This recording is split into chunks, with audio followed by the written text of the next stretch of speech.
अस्सलाम वालेकुम नाज़रीन, ब्रेकिंग न्यूज़ है। अफ़सोसनाक ख़बर है टंडो मीरली में जिते कार ए ट्रैक्टर ट्राली के सामूं टक्कर थी पियो है, जंहिंजे नतीजे में एक ही ख़ानदान जा 5 ॼणा ज़ख़्मी, जॾहिं त ज़ख़्मियुनि मां 2 ॼणा फौत थी विया आहिनि। हिन वक़्तु असां सां लाइन ते मौजूद है नुमाइंदा काश राशिद लतीफ़।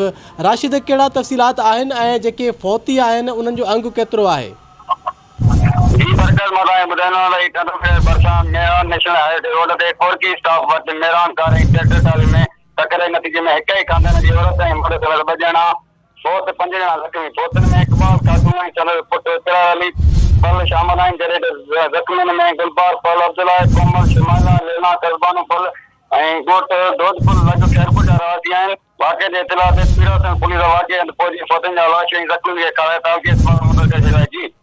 अच्छा राशिद, असांखे इहो ॿुधायो त अहिड़े क़िस्म जा वाक़िया ऐं हादसा मामूल बणियल आहिनि टंडो मीरली ऐं जेको मेरान रोड आहे उन ते, त पुलिस पारां तेज़ रफ़्तार गाॾियुनि जे ख़िलाफ़ का कार्रवाई अमल में आंदी वई आहे?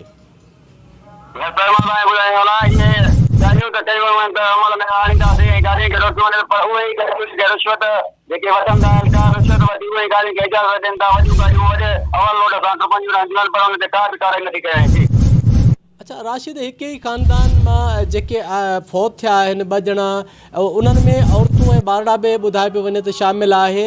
तव्हांखे इहे इतलात आहिनि उहे केॾांहुं वञी रहिया हुआ ऐं कहिड़े शहर खां अची रहिया हुआ?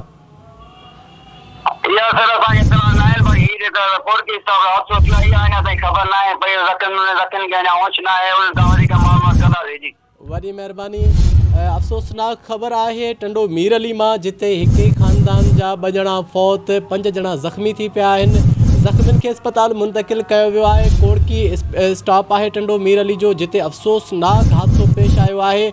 जेके फौती आहिनि या ज़ख़्मी आहिनि अञा ताईं मालूम नाहे थी सघियो त हू केॾांहुं वञी रहिया हुआ ऐं हुननि जो तालुक़ु कहिड़े इलाइक़े सां आहे। लेकिन जेको मेहरान हाईवे है, मेहरान हाईवे के हवाले से असांजे नुमाइंदे राशिद लतीफ़ ॿुधायो त पुलिस पारां का भी कार्रवाई ना है। हैवी लोडेड गाड़ियों स्पीड से ओवरटेकिंग कन थियूं, जंहिं सबब हादसा मामूल बणियल आहिनि। ही हुई अफ़सोसनाक ख़बर।